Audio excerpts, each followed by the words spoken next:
Just like Cinderella, Sophie, the protagonist, is an orphan and forced to serve her stepmother and two stepsisters in every way.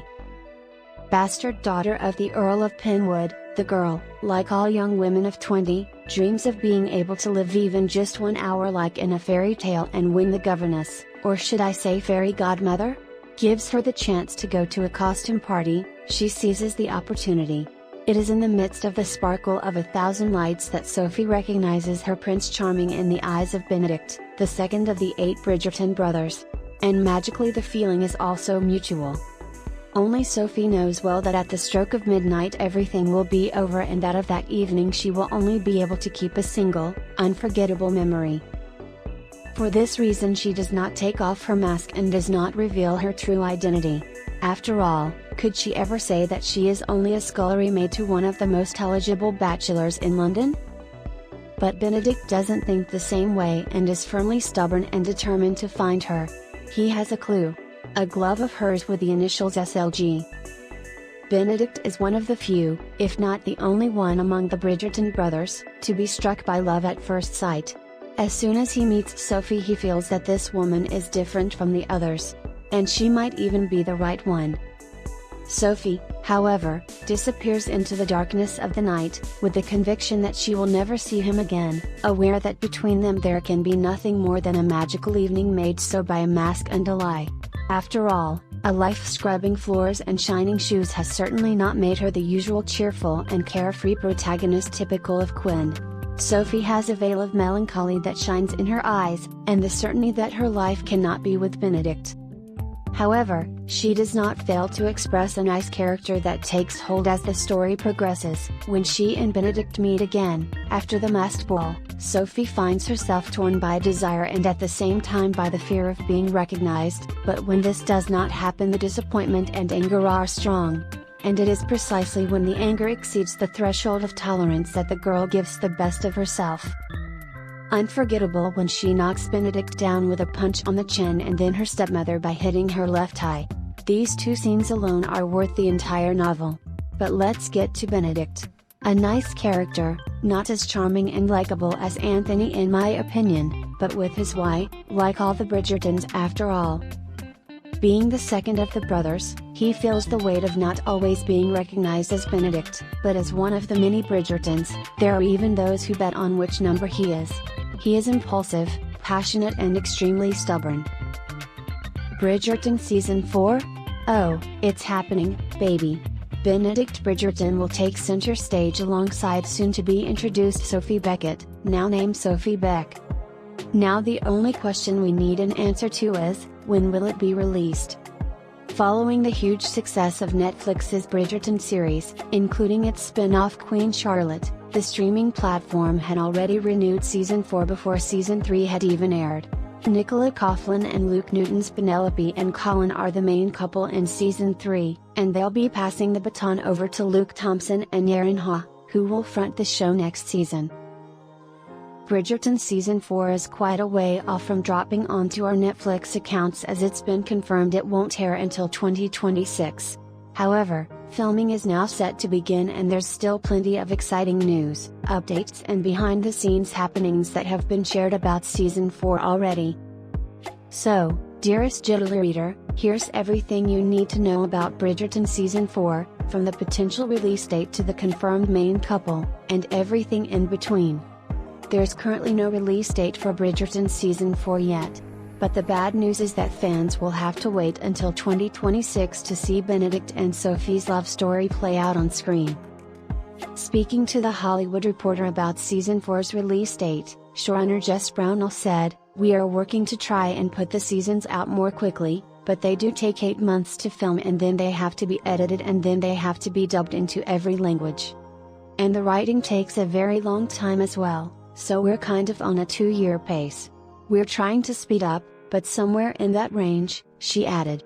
Fans will likely have a much better idea of when Bridgerton Season 4 will be released once filming begins. Well, it wouldn't be Bridgerton without the Bridgertons, would it? Or the Featheringtons? Or the Mundridges? Or the Coopers? Luke Thompson, Benedict, will take the leading man role in Season 4 alongside Yaron Ha, who will play Sophie Beck, known as Sophie Beckett in Julia Quinn's novel series. Netflix have confirmed a handful of characters who will be returning for Season 4. While most of our faves will be back, some actors might not be available to appear in the new season. Some could possibly leave altogether. We won't know until the full list is officially confirmed. Luke Newton and Nicola Coughlan, who take center stage in Season 3, have confirmed that they will be back as Colin and Penelope for Season 4. While Simone Ashley has not been included on Netflix's official cast list, she has shared that she will hopefully return as Kate, aka the new Lady Bridgerton. Her busy schedule may prevent her from appearing in a major capacity. We'll have to wait and see if she's able to return. Jessica Madsen, Cressida Cooper, Harriet Keynes, Philippa, and Bessie Carter, Prudence, are also not included on Netflix's official cast list. Here's the list of cast members who have been confirmed to appear in Bridgerton Season 4 so far.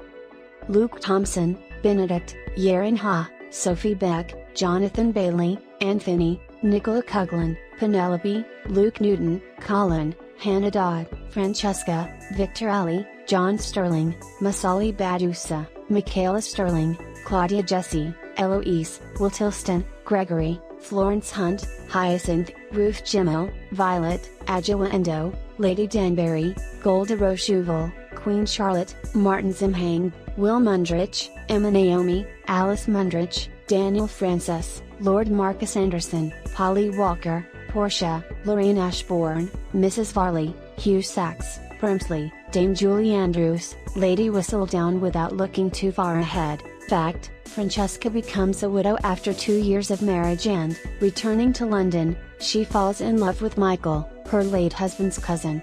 In the series, Michael will therefore be Michaela, a choice that fulfills Shonda Rhimes' desire to include an LGBTQIA+ narrative in Bridgerton. Here we are. Of course we saw a short preview. You can see them whole in the YouTube channel of the voice actress and creator Giulia Segreti. She is a voice actress and actress. With her voice it brings strong emotions. She is Italian. In her videos you can also activate all the subtitles. Just go to the YouTube video options and then choose the language. We talked to Giulia. She uses her own voice in an innovative and particular way. È vero, non hai avuto un buon esempio, ma hai imparato a mie spese che dagli errori si impara e si diventa persone migliori. And she is popular on the web. She opens her self-titled YouTube channel and starts uploading audio readings of modern books in collaboration with male voice Baron Mark Keel. She also does commissioned audio readings from many female writers. Giulia and Barone are also a couple in real life. They met on the web. Senza di lui la maggior parte del lavoro non era possibile. Beh, ci siamo conosciuti attraverso la grande passione per il doppiaggio e per le letture. Giulia was looking for a male voice for her projects and then she learned that she was a neighbor. You have dubbed some important films and participated in various famous Italian TV programs. Giulia is also a Spotify artist. She realizes with her voice covers of her recited. She's a writer. She has acted in the theater in various shows and fairs. For some years she was also the speaker on the radio and currently she is the voice of important radio commercials. Her voice is also on Audible. In fact, she also makes audiobooks. In short, she does many things in one day. She likes to tease with her voice and has managed to work with her voice. She loves animals, she loves being with her boyfriend. It's hard to sum up her life. I suggest you visit her YouTube channel. There you can hear and see her work. While her private life and her other passions can be seen on Instagram. Io, insieme a voi, ho una lunga strada da percorrere. E mentre percorriamo insieme questa strada, altre persone si uniranno.